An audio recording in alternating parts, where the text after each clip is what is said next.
उसका कार्य सफल हो जाएगा।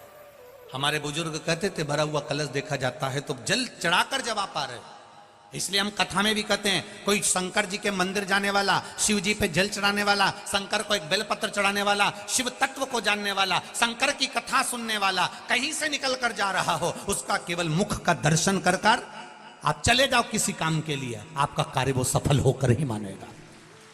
केवल वो शिव के मंदिर से आ रहा था, वो केवल थोड़े दिन की दूल्हा दुल्हन का अकड़ है। पर शिव महापुराण की कथा कहती है जो शंकर के मंदिर जाता है, शिव के द्वार जाता है, रोज प्रतिदिन शंकर के मंदिर में जाकर एक लोटा जल चढ़ाता है या उसकी चौखट का दीदार कर कर दर्शन कर कर चला जाता है, वो उसको अकड़ नहीं रहती। वो शंकर का जो भस्म शिव के शरीर पर रहती है, वो भस्म की चमक उसके चेहरे पर जीवन भर रहती है। जीवन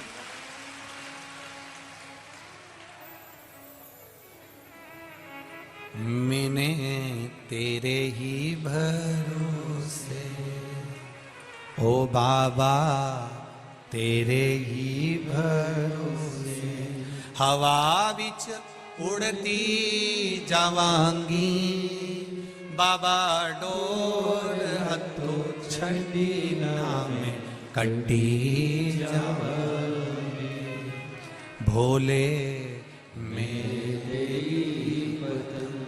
शंभो मैं तेरी पतंग हवा बिच उड़ती जावांगी बाबा डोर हथो छड़ी ना मैं कट्टी जावांगी। भगवान शिव की कथा कर, आपका विश्वास जागृत हुआ है। अब आप पुरातन समय के अनुसार मेरी सास जल चढ़ाती थी वो नहीं, अब आप जल चढ़ा रहे हैं तो उसमें आपका विश्वास है कि मैं शंकर को जल चढ़ाऊंगी, बाबा मेरी सुनेगा। मेरा पिता मेरा बाबा अभी बैठा है,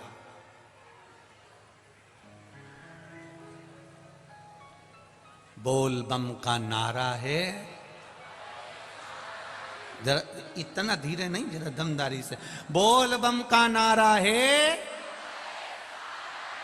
बाबा एक सहारा है, वो बाबा हमारा सहारा बना हुआ है।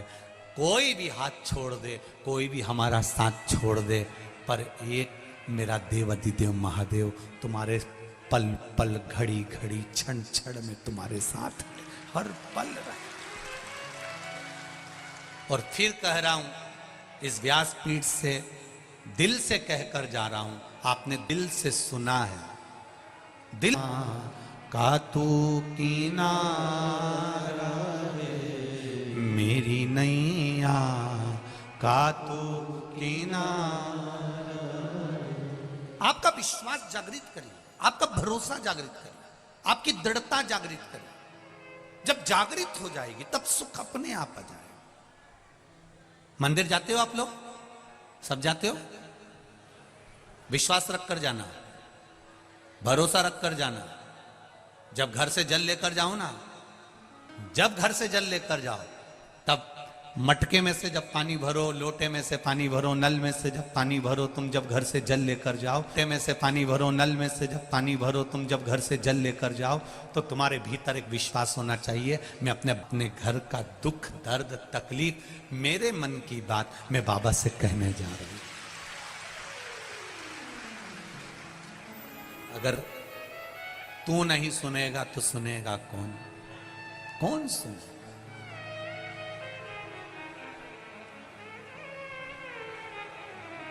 अगर तू नहीं सुनेगा तो सुनेगा कौन? और अगर तू नहीं आएगा तो मुझे बचाने फिर आएगा कौन? तेरे ही तो भरोसे पर जी रही हूं मेरे शिव, तेरा ही नाम लेकर जी रही हूं, तेरा नाम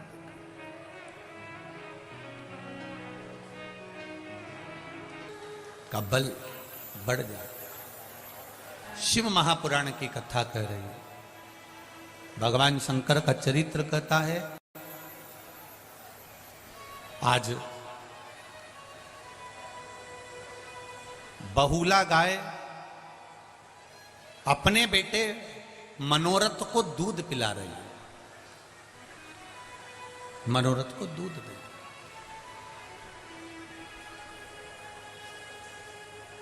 जब बहुला गाय अपने बेटे मनोरथ को दूध पिलाती है, बहुला गाय जब अपने पुत्र मनोरथ को दूध पिला रही होती है, तब मनोरथ को दूध पिलाते पिलाते पिलाते पिलाते मुंह में फेन आ जाता है।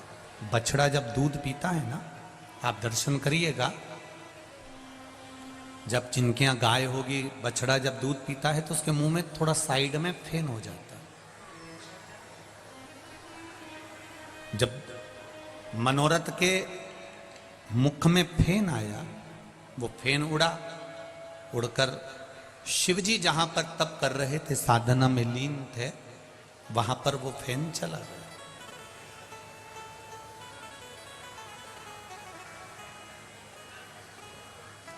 शिवजी को चढ़ने वाली सारी वस्तुएं झूठी हैं।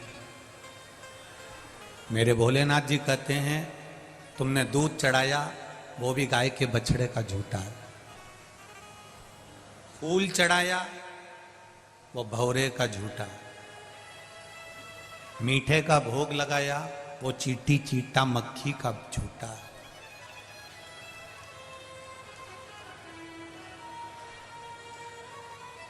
सब झूठा। जल चढ़ाया, वो मछली का झूठा है।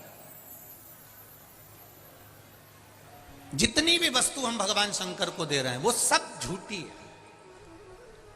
शिव जी कहते हैं ये सारी वस्तुएं झूठी है। ये ब्रह्मा जी भी कह रहे हैं भगवान विष्णु को, भगवान नारायण से कह रहे हैं ब्रह्मदेव कि शंकर भगवान को जो भी चढ़ा वो सब झूठा है, शिव जी को जो चढ़ा वो झूठा है। इसके बाद भी शंकर भगवान राजी रहते हैं अपने भक्तों से। शिव जी उसके बाद भी राजी रहते हैं अपने भक्तों से। उसका कारण क्या है? शिव महापुराण कहती है उसका केवल एक कारण है। शंकर भगवान ने ब्रह्मा जी से कहा, ब्रह्मदेव तुम कहते हो कि मुझे चढ़ी हुई सारी वस्तु झूठी है, पर एक बात शंकर भगवान ने ब्रह्मा जी से कह दिया, सब झूठा है, पर जो मुझे चढ़ाने आया है उसका दिल सच्चा है। जो मुझे समर्पित करने आया है उसका आत्मा, उसका मन, उसका चित्त सच्चा, उसका हृदय सच्चा। अब आप लोग अगर आए हो,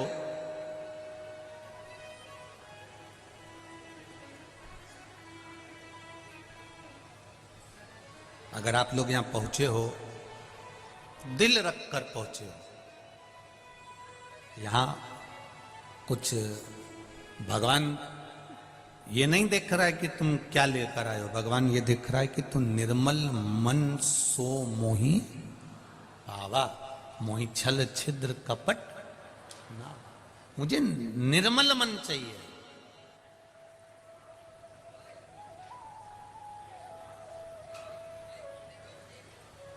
मुझे निर्मल चित्त चाहिए। और वो निर्मलता कहां से आएगी? वो कहीं दूसरी जगह से प्रकट होने वाली नहीं है। वो कहीं दूसरी जगह से प्राप्त नहीं होगी। वो निर्मलता आपका जो कोमल भाव है, मन है, हृदय है, चित्त है, भगवान की अविरल भक्ति है, बस उसी से प्राप्त हो।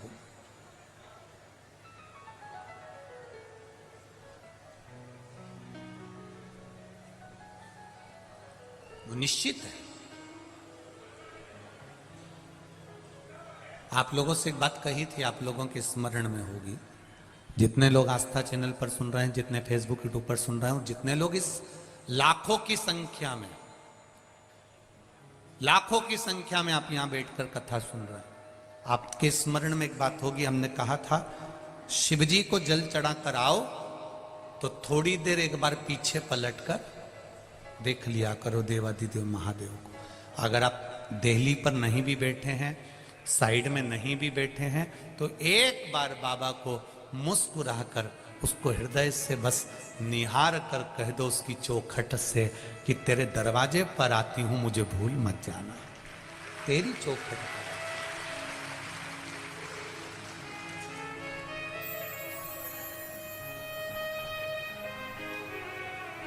मुझे भूलना नहीं।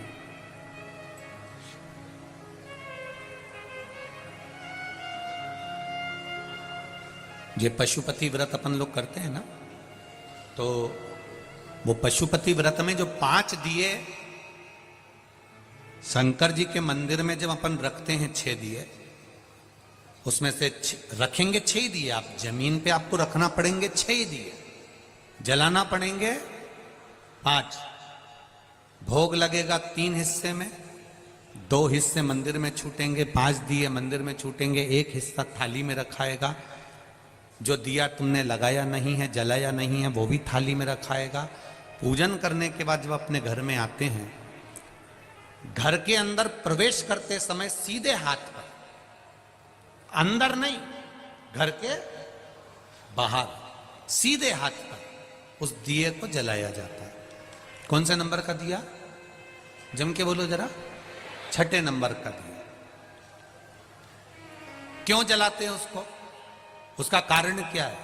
अगर आप शिव महापुराण पढ़ेंगे और गीता प्रेस गोरखपुर की शिव महापुराण को निकालेंगे, या स्कंद पुराण पढ़ेंगे, लिंग पुराण पढ़ेंगे, या नर्मदा पुराण पढ़ेंगे, तो उसमें निकलता है कि पाशुपत्य व्रत की महत्वता, पाशुपत्य अस्त्र की महत्वता, पाशुपति अस्त्र की महत्वता, ये सब उसके अंतर्गत आ जाता है। उसका मतलब क्या होता है? आपने मंदिर में दिया रखा और वापिस उठाया, उठाकर लेकर गए, घर के दरवाजे पर जलाया, अर्थात भगवान की साक्षी में, नंदी की साक्षी में पूजन कर कर आप भगवान को अपने दरवाजे की रोशनी दिखाने के लिए कि मेरा द्वार, आप जहां निकलेंगे मेरा दरवाजा यहां पड़ता है जहां दिया लगा रहे हैं, आप आइए। और सरल भाषा में समझ जाओ, कोई व्यक्ति आता है तो अपना कार्ड देता है, हम इसमें नौकरी करते हैं, हमारा ये भाव है, हम इसमें हैं, हम उसमें हैं, हमारी ये पोस्ट है, हम इसमें काम करते हैं। उसने अपना कार्ड दिया, कार्ड में एड्रेस लिखा रहता है। तो आप अगर कानपुर आओ गुरुजी तो ये मेरा कार्ड है, आप आ जाना।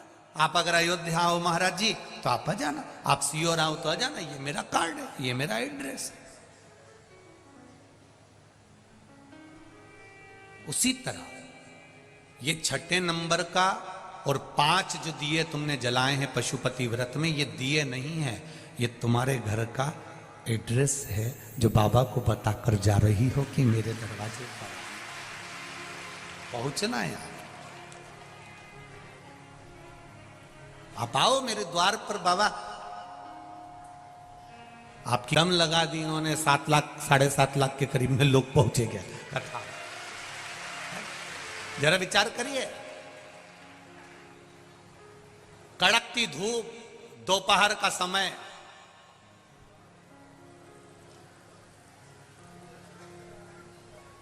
चिलचिलाती धूप, दोपहर का समय, और लोग सिर पर तप रहा है, अपना अपना रुमाल गमछा पल्लू डाल डाल के बैठे हुए। नमन है आपकी भक्ति को, प्रणाम करता हूं। पर ऐसी समिति को भी नमन करता हूं जो लोग रोज इतनी धूप पड़ने के बाद भी टेंट नहीं लगा सके। आपकी समिति को भी नमन करता हूं। इतनी धूप हो रही है, इतनी गर्मी पड़ रही है, इतनी धूप पड़ रही है, उसके बाद भी नमन सभी को मेरी ओर से, प्रणाम। और जिनकी कथा है अगली 13 तारीख से, उनसे भी कहूंगा थोड़ी व्यवस्था इन साधारण से लोगों के लिए जो केवल मेरे शंकर के लिए आते हैं उनके लिए कर देना, बस बहुत है। आपसे सीओर वाले महाराज ने कभी 25, 50 लाख, 60 लाख, 70 लाख, 1 करोड़, 2 करोड़ नहीं मांगा। आपसे केवल इतनी व्यवस्था मांगता हूं कि इनकी खिचड़ी प्रसाद हो जाए और इनके छांव हो जाए, जिससे ये पड़े रहकर कथा का लाभ ले लें। कुछ नहीं चाहिए, आप अपना जीवन मस्त जियो। कई लोग कहते हैं सीओर वाला महाराज बहुत कड़क कहता है, कहने में पीछे नहीं हटते, काय को हटे, उसमें क्या दिक्कत है? अलमस्त होइए, अपनी जिंदगी को जितना मस्त होकर जी सकते हो, जितने आनंद के साथ जी सकते हो, जितने शिव समर्पण के साथ जी सकते हो, उतनी खुशियों का आनंद लेकर जियो। इतनी कड़कड़ा की धूप में भी आप सिर पर रुमाल डालकर अपने छोटे छोटे बच्चों को साड़ी के पल्लू से ढककर अगर कथा सुन रहे हो तो ऐसी भक्ति दुनिया में कहीं नहीं मिल सकती जो यहां कानपुर और लखनऊ में मिली है। ये कानपुर साइड में मिली है। ये कानपुर के श्रोता अभी रास्ते में हम आ रहे थे तो हमसे पूछ रहे थे, भैया जी आपको कैसा लगा? मैंने कहा कानपुर की ये गंगा मां के तट की पावन धरा के जितने ये श्रोता भाई बहन हैं, इनके जैसा प्रेम दुनिया में कहीं नहीं मिला। इतना प्रेम है इनके।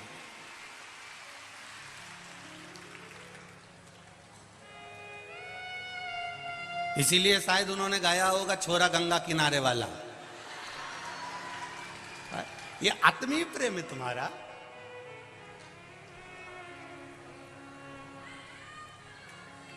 ये आपका स्नेह है, आपका प्रेम है। बस आप उसका स्मरण करिए, आप उस रस तत्व को धारण करिए, आप उस भक्ति को धारण करिए, आपको सुख का अनुभव होगा। एक बात और अच्छे से याद रखिएगा, कहीं लग जाए आपकी जिंदगी में कि अब मेरा जीवन बहुत नरक सा निकल रहा है, बहुत कष्टमय निकल रहा है, ये बेलपत्री लेना। इस बेलपत्री के बीच वाले पत्ते पर पीला चंदन लगा लेना। कितना लगाना है? बीच वाला जो पत्ता है उस पर पीला चंदन। जब आपको लगे कि मेरा जीवन बहुत कष्टमय है, अब ये रोग, अब ये कष्ट दूर ही नहीं हो रहा, अब ये आए दिन तकलीफ पर तकलीफ बढ़ती जा रही है, आए दिन रोग बीमारी, पैसा घर में बच नहीं रहा, बहुत कष्टमय जीवन है, इसमें लगाओ पीला चंदन बेलपत्री की बीज पत्ती पर। महाराज, और बीज पत्ती पर जब चंदन लग जाए, लगने के बाद में ये दोनों पत्ती पर लाल चंदन लगा लीजिए। इन दोनों पत्ती के बीच में जो डंडी का भाग होता है, आपको कहा था, आपको स्मरण में होगा शायद, हमने जब बेलपत्री की महत्वता बताई थी तो उस बेलपत्री की महत्वता में कहा था ब्रह्मा विष्णु महेश ये तीन हैं, बोला था। बीच में ये बड़ी पत्ती से लेकर जो दो पत्तियां होती हैं, इनके बीच में जो जगह बचती है, इसमें मां पार्वती के 64 योगनियां, मां पार्वती अपनी पूर्ण सिद्धि के साथ में जितनी भी देवी के स्वरूप हैं, वो माता 64 योगनियां देवी के स्वरूप में यहां पर विराजमान होती हैं। दो पत्ती के नीचे से जो डंडी होती है नीचे तक, ये पूरी डंडी में 33 कोटि देवी देवताओं विराजमान होते हैं इस पूरी डंडी के अंदर। तो ये बीच वाली पत्ती है, ये जो बीच वाली पत्ती का जो भाग होता है, इस पत्ती के भाग में शहद का प्रयोग कर कर, यहां पीला चंदन, लाल चंदन, लाल चंदन, शहद का प्रयोग कर कर, इसी तरह से पकड़कर ये बेलपत्री की जो डंडी है वो अशुक सुंदरी पर जब आप समर्पित करें तो जहां से जल बहता है उस ओर पर इस पत्ती को चढ़ाकर केवल आपके हृदय की बात कहकर देवाधिदेव महादेव से कोई भी शिव जी का मंत्र, पंचाक्षर नमः शिवाय, षडाक्षर ओम नमः शिवाय, श्री शिवाय नमस्तुभ्यम या महामृत्युंजय में, उसको बोलते हुए देवाधिदेव महादेव को धीरे धीरे जल की धार चढ़ाना प्रारंभ करो।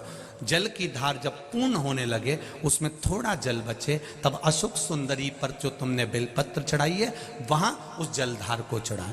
ये प्रयोग आपको केवल सोमवार की अष्टमी पढ़ने पर ही करना है। कौन से दिन करेंगे? जम के बोलिए जरा। सोमवार की अष्टमी पढ़ने पर यह प्रयोग करें और जल चढ़ाकर बाबा से विनती कर कर उसी बेलपत्र को वापस उठाकर कहीं जलाशय में या किसी पेड़ के नीचे विसर्जन कर दें और एक लोटा जल वहां भी चढ़ा दें। बस निवेदन कर कर आ जाइए, मेरा बाबा 3 माह के अंदर हाथ जरूर पकड़ेगा और आपको दलदल से बाहर निकाल देगा। एक यही प्रयोग का एक फल आया, देखिए आप।